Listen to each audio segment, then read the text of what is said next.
उसको रिसोर्स मान के करेंगे, प्लान करेंगे और उसको डेवलप करेंगे, क्योंकि वो रिसोर्स है, हमारा कमोडिटी नहीं है, हम उस पर एक्सपेंस कर सकते हैं। हम लोगों ने कल ये भी देखा कि इन्फोसिस ऐसी कंपनी है जो कि इनको अपने एसेट मानती है, ठीक। तो और हम लोगों ने कल एक एग्जाम्पल भी एग्जाम्पल के रूप में डेफिनेशन लिया था सुमित्रा घोषाल का, जिन्होंने ह्यूमन बीइंग को इंटेलेक्चुअल कैपिटल, सोशल कैपिटल और इमोशनल कैपिटल में डिफरेंशिएट किया था। तो ये जो इमोशनल कैपिटल है और ये जो इंटेलेक्चुअल कैपिटल है और ये सोशल कैपिटल है, मींस इसको ह्यूमन बीइंग को नॉलेजेबल करना होगा, उसको ट्रेन करना होगा, ये एचआरएम करेगा, ठीक। हम क्योंकि ह्यूमन रिसोर्स को मैनेज करने की बात कर रहे हैं, how will you manage the human resource, तो हम तभी कर पाएंगे जब उनको इनरिच करेंगे। इनरिच कैसे करेंगे? हम ट्रेनिंग के थ्रू कर सकते हैं, उनका स्किल डेवलप करके कर सकते हैं, हम उनको प्रॉपर कम्युनिकेशन के थ्रू कर सकते हैं। बहुत सारे हैं जिसको हम लोग डिस्कस करेंगे बाद में, एक एक टॉपिक जैसे लेते जाएंगे। तो अभी बस हम लोग ब्रीफ कर रहे हैं कि ये human resource planning and development, इसमें हमको कॉन्सेप्ट बेस्ड अगर क्वेश्चन रहता है तो हमको क्या करना है, और ये कॉन्सेप्ट बेस्ड क्वेश्चन का हम लोगों ने जिस्ट निकाल लिया। जिस्ट ये निकाला कि इसको हम बाइफर्केट करेंगे, human resource planning and development. तो आप जो है अगर एक एक पैराग्राफ सभी के बारे में अगर देते हैं तो कॉन्सेप्ट आपका बहुत सुंदर आएगा, और उसमें प्रोस एंड कॉन्स आपको इसमें लिखते जाना है। जैसे ह्यूमन बीइंग का अगर मैं बोलूं, ह्यूमन बीइंग का कॉन्स क्या है, तो कॉन्स ये है कि ह्यूमन, ये भी हम लोगों ने कल डिस्कस किया था कि इंडिविजुअल डिफरेंस होता है।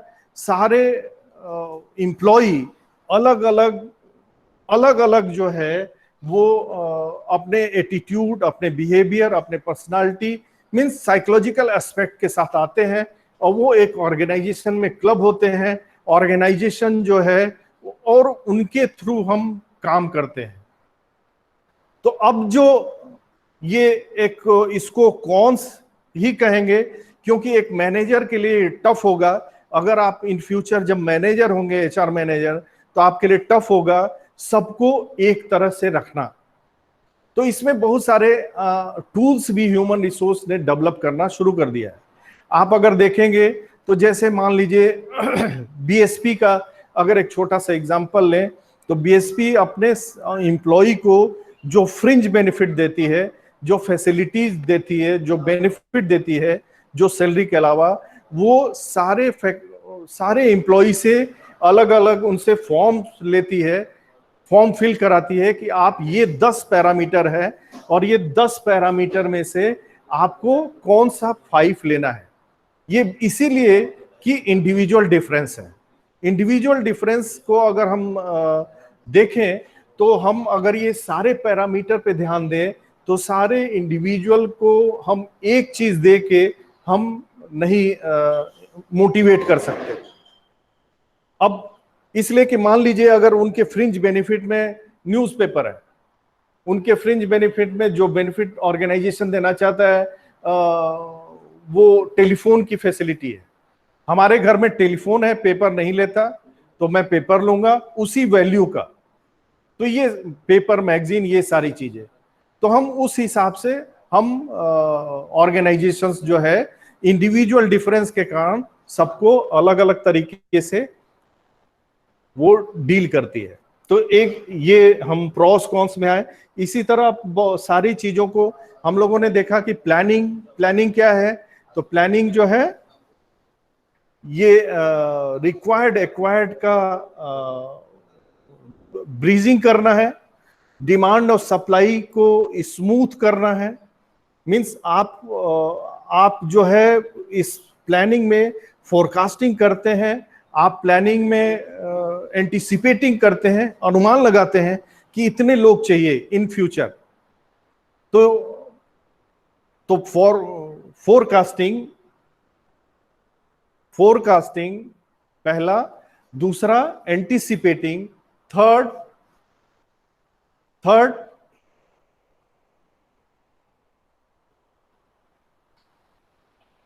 ओ अपने आप को ना, आओ, फर्स्ट फोरकास्टिंग, सेकेंड इन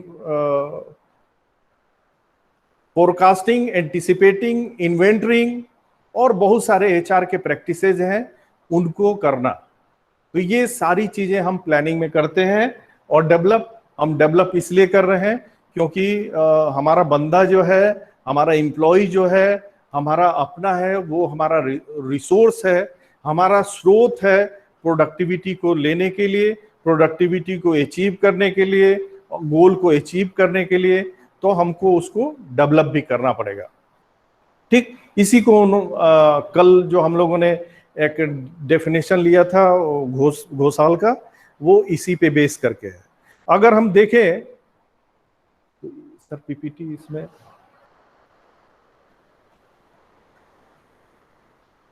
अब ये डेफिनेशन वाले पार्ट पे हम आते हैं।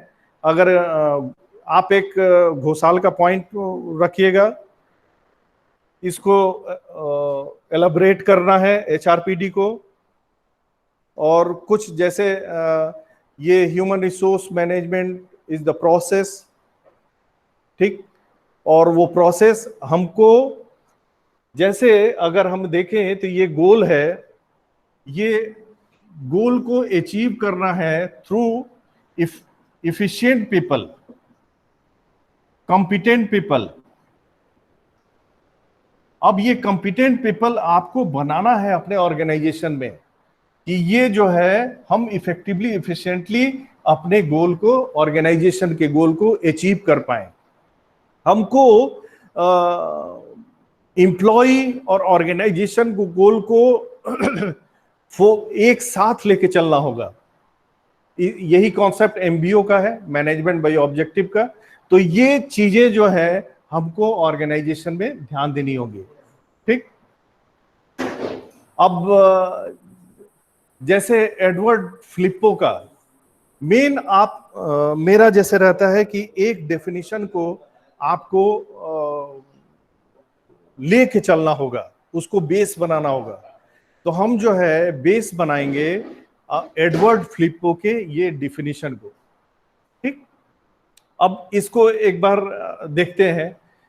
एडवर्ड फ्लिपो ने बोला, इसको मैं पूरे पैराग्राफ को मैं इसको एक चार्ट बना रहा हूं, क्योंकि बहुत चीजें इससे हमारा कॉन्सेप्ट और क्लियर होगा इस चार्ट से कि हम जो है, इन्होंने एडवर्ड फ्लिपो के हिसाब से इन्होंने बोला कि पीएम और एचआरएम ये जो है, ये planning, organising, staffing, directing, controlling, ये सारी चीजों को करता है। और ये क्यों करता है? वो क्यों करता है कि वो प्रोक्यूरमेंट,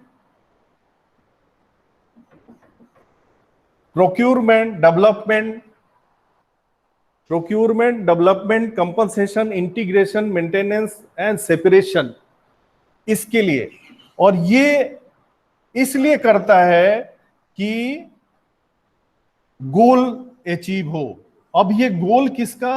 गोल जो है, गोल खुद का, सेल्फ, इंडिविजुअल का, ऑर्गेनाइजेशन का, और जिस सोसाइटी में हम हैं उसका।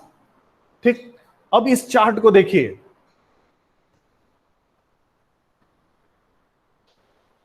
हेलो, कोई एक अनम्यूट करिए, बताइए कि ये बोर्ड दिख रहा है क्या? नो सर, क्लियर नहीं है। Yes sir. अच्छा, क्लियर। जैसे मान लीजिए ये मैं बोल रहा हूं, ये क्या लिखा है? सर पूरा ब्लर हो रहा है, नहीं समझ आ रहा। ब्लर हो रहा है, ठीक। तो इसको मैं इसको बोलते जा रहा हूं, आप देखते रहिएगा। और कि इस पूरे पैराग्राफ को हम लोग एक सुंदर चार्ट में कर रहे हैं तो हमारा कॉन्सेप्ट एकदम क्लियर होगा। ठीक, अब आप म्यूट हो जाइए। पीएम और एचआरएम, पहले हम लोगों ने यह उन फ्लिपो के हिसाब से कि पर्सनल मैनेजमेंट और से ह्यूमन रिसोर्स मैनेजमेंट मींस कहीं ना कहीं ये डिफरेंस है, नहीं तो एक ही वर्ड रहता। ये डिफरेंस क्या है? ये डिफरेंस हम पीएम और एचआरएम में डिफरेंस जानते हैं कि क्या है। हम जो है जहां हम पीएम में एम्प्लॉय को कमोडिटी की तरह यूज कर रहे हैं, वही एचआरएम में हम उनके ह्यूमन एस्पेक्ट की बात कर रहे हैं। ठीक, इसको हम लोग अभी नेक्स्ट स्लाइड में एलाबोरेट करेंगे। तब इसमें आइए, सेकंड पॉइंट जो है वो पोस्ट को मैंने लिखा है, वो इसलिए लिखा है कि ये मैनेजेरियल ऑपरेशन है, मैनेजेरियल ऑपरेशन है। तो फ्लिपो के हिसाब से पीएम और से human resource management is the planning, organising, directing, controlling. ठीक, ये हुआ।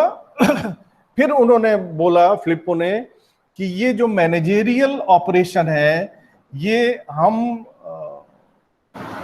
ऑपरेटिव फंक्शन के साथ हम करते हैं। ऑपरेटिव फंक्शन, मैनेजेरियल फंक्शन ये है, मैनेजेरियल फंक्शन, और ये ऑपरेटिव फंक्शन। ये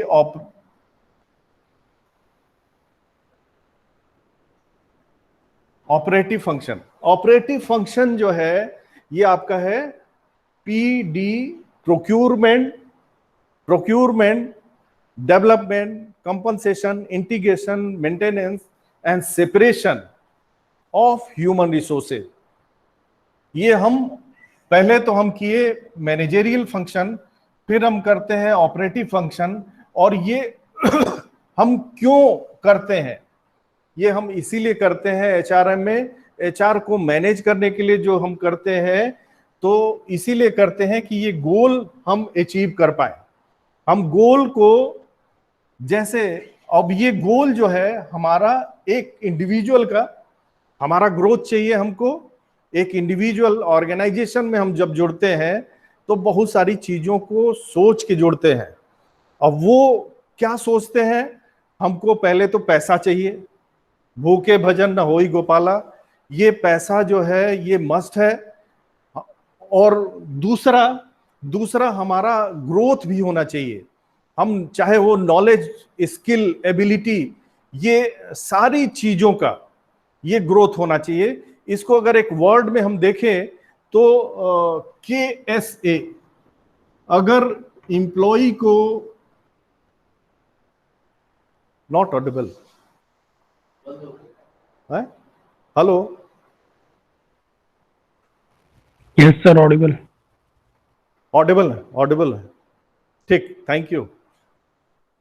तो ये KSA, नॉलेज, स्किल, एबिलिटी, ये इंप्लॉय को इनहेंस करने के लिए होता है कि उनको नॉलेज बढ़ाया जाए, स्किल बढ़ाया जाए, एबिलिटी बढ़ाया जाए। तो ये इंडिविजुअल का ग्रोथ, दूसरा ऑर्गेनाइजेशन का ग्रोथ, प्रोडक्टिविटी बढ़ जाए, रेपुटेशन हो जाए, और ऑर्गेनाइजेशन का, सोसाइटी के लिए हम कुछ ना कुछ हम करें अगर हम एचआर मैनेज कर रहे हैं तो एडवर्ड फ्लिपो ने इसी को समराइज किया, जिसको हम लोगों ने फिगर में लिया। तो पहला हमारा था कि पीएम और एचआरएम, दूसरा था मैनेजेरियल फंक्शन, पोस्ट को, तीसरा था ऑपरेटिव फंक्शंस। और ये हम मैनेजेरियल फंक्शन, ऑपरेटिव फंक्शन इसलिए करते हैं कि गोल अचीव की जाए। और गोल जो है, goal should be individual, organisational and social. ठीक, तो ये हमको लगता है कि ये आपको क्लियर हो गया होगा, एडवर्ड फ्लिपो ने जो ये दिया था। ठीक,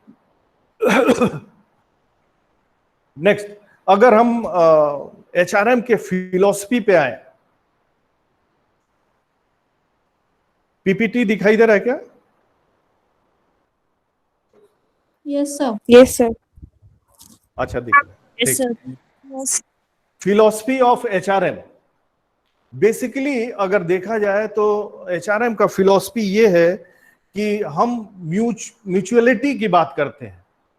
म्यूचुअलिटी जो है, म्यूचुअलिटी क्या है कि आप जो, आपके भीतर जो फीलिंग है किसी चीज के लिए, वही फीलिंग मेरी भी हो। Mutuality is the common feeling felt by one another. तो ये जब तक हम एक दूसरे की फीलिंग को नहीं समझेंगे और हम सेम मोटो के लिए काम कर रहे हैं, सेम गोल के लिए काम कर रहे हैं, ये अगर नहीं होगा तो हम जो है ऑर्गेनाइजेशन का ग्रोथ नहीं हो सकता, एम्प्लॉय डेवलप नहीं हो सकता, हम डीमोटिवेटेड रहेंगे, मोरल डाउन रहेगा, बहुत सारी चीजें। क्योंकि अगर देखा जाए तो ये म्यूचुअलिटी इतना इंपॉर्टेंस रखता है, ये एक रिलेशनशिप डेवलप करता है ऑर्गेनाइजेशन में, मैनेजमेंट और एम्प्लॉय के बीच में। अगर हम इंडस्ट्रियल रिलेशन की बात करें तो इंडस्ट्रियल रिलेशन का कॉमन फंडा ये है कि इंडस्ट्रियल रिलेशन हार्मोनियस और कॉर्डियल रहे, ये सामंजस्य रहे एक दूसरे के बीच में, तो वो सही रहेगा। अगर ऐसा नहीं होता, अगर म्यूचुअलिटी की बात नहीं होगी, म्यूचुअल रिस्पेक्ट, म्यूचुअल गोल, म्यूचुअल रिवॉर्ड, म्यूचुअल रिस्पॉन्सिबिलिटी अगर हम नहीं करते हैं तो उसका क्या होगा परिणाम? उसका परिणाम ये होगा कि ऑर्गेनाइजेशन में पीस नहीं रहेगा। और हमारा मेन लक्ष्य है कि ऑर्गेनाइजेशन में, इंडस्ट्रियल रिलेशन का मेन एम है to maintain the peace in organisation.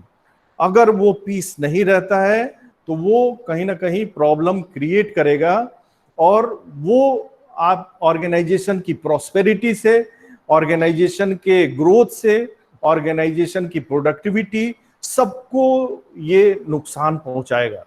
तो ये म्यूचुअलिटी जो है वो जरूरी है।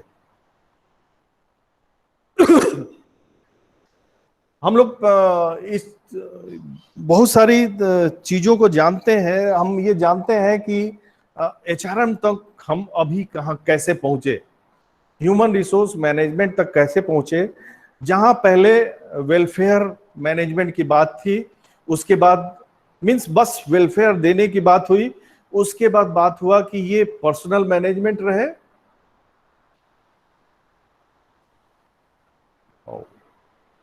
पर्सनल मैनेजमेंट रहे,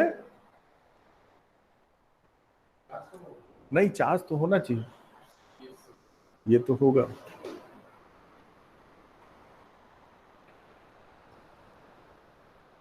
ठीक है, अब मैं जल्दी से मार देता हूं। ये तो पर्सनल मैनेजमेंट और एचआरएम में अगर हम एक एक करके डिफरेंशिएट देखें, आपको प्रेजेंटेशन में ये दिखाई दे रहा होगा। तो पहला जो है PM, PM means personnel management, personnel कार्मिक, personnel management, management of employed people. ये काम नहीं कर रहा, इसका है ये, इसका चार्ज नहीं है। हाँ ऐसे ही बोलते हैं ना, वो इसके स्पीकर को कर सकते हैं ना, तो वो अगर बच्चे पूछेंगे तो उससे आवाज आएगी ना। इसको कर दीजिए। है अच्छा, तो बाद में बात कर लेंगे, ठीक। ठीक, तो पर्सनल मैनेजमेंट और एचआरएम। पर्सनल मैनेजमेंट में हम एम्प्लॉयड पीपल की बात करते हैं, हम उन एक एम्प्लॉय को इकोनॉमिक मैन मानते हैं, हम उनको कमोडिटी की तरह देखते हैं, उनको कॉस्ट के रूप में देखते हैं। ये पहले अगर देखा जाए तो ये कितना गलत था। जब हम ह्यूमन एस्पेक्ट पे आए कि एक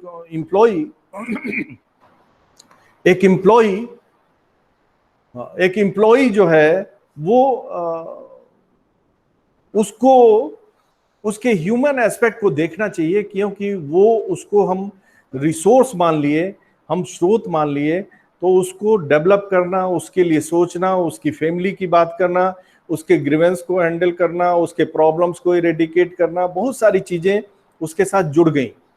तो पर्सनल मैनेजमेंट में अगर हम देखते हैं तो ये सारी चीजें हैं कि उनको कॉस्ट माना गया, जबकि देखिए एचआरएम में उसको रिसोर्स माना गया और उसको प्रॉफिट सेंटर माना गया।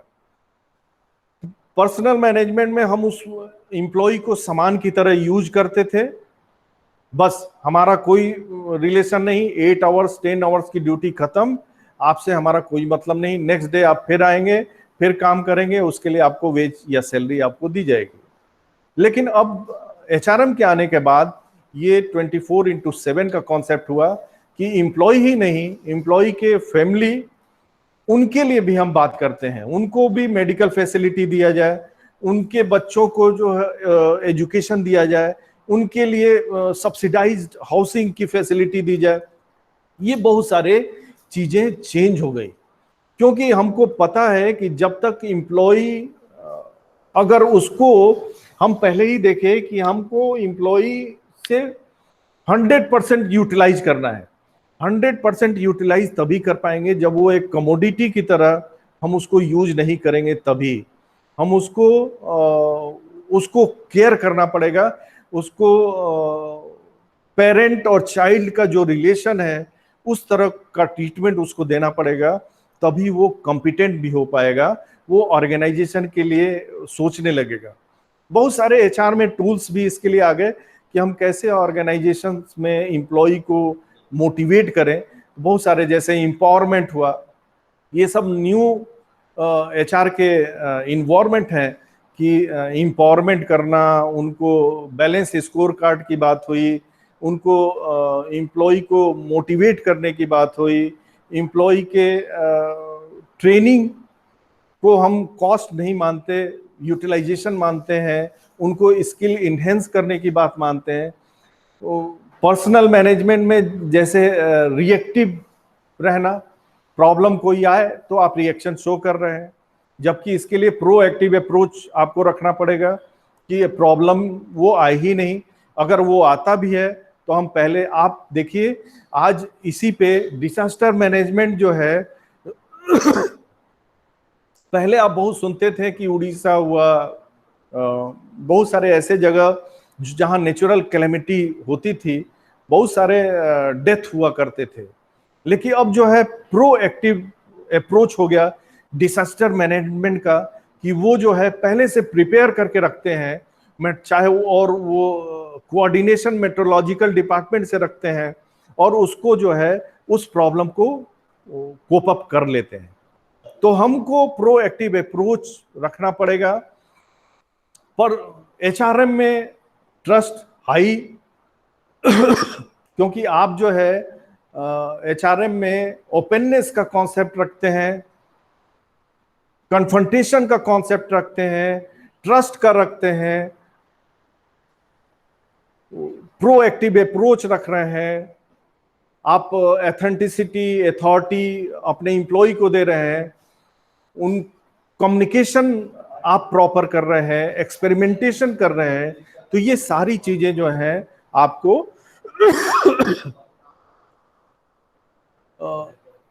एम्प्लॉय को मोटिवेट करती हैं। इसलिए एचआरएम जो है 90s 20s के आसपास आया, और ये बहुत सारे इसमें और भी चीजें जुड़ने लगी। HRIS की बात होने लगी, ह्यूमन रिसोर्स अकाउंटिंग की बात होने लगी, ह्यूमन रिसोर्स ऑडिट की बात होने लगी। तो बहुत सारी चीजें एचआरएम के साथ और भी चीजें जुड़ गई, तो एचआरएम और भी मजबूत हो गया। और आप आज जो है हम एचआरडी की भी बात करने लगे। आप ये देखिए कि एचआरडी मिनिस्ट्री ही हो गई। अभी एचआरडी मिनिस्ट्री के कौन है इंचार्ज, ये हमको आप अपने चैट बॉक्स में लिख के भेजिएगा। Who is the minister of HRD, Human Resource Development?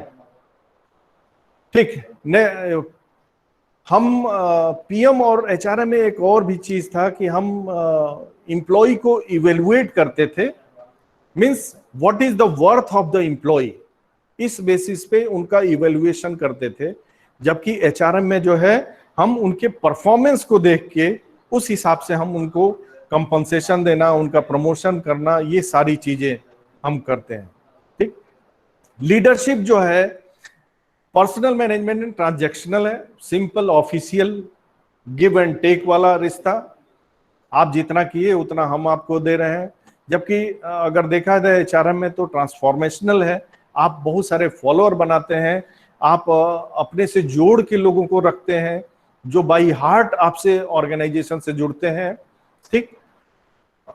PM में की पीपल अगर देखा जाए तो इंडस्ट्रियल रिलेशन और पर्सनल मैनेजमेंट के जो इंचार्ज स्पेशलिस्ट थे वही रहते थे, जबकि यहाँ लाइन पीपल है।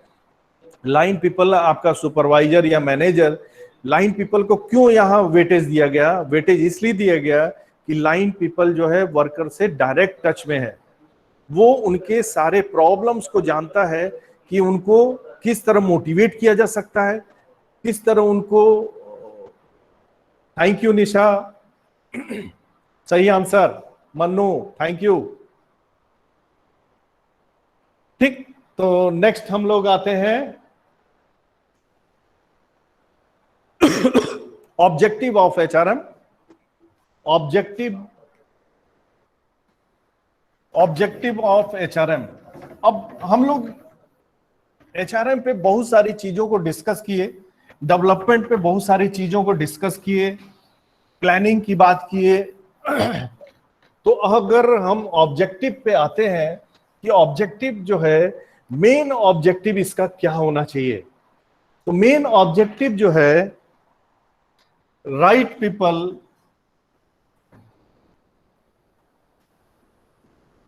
Right place at right time.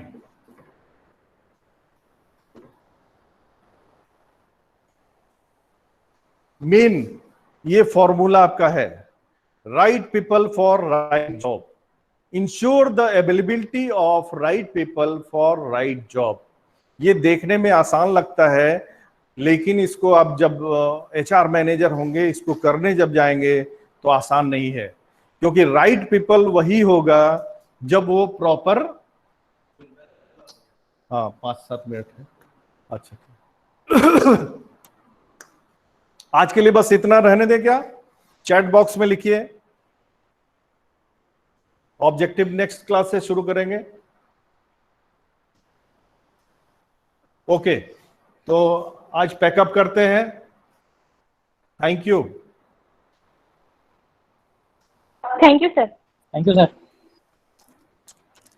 Thank you sir. Thank you, sir. Thanks a lot.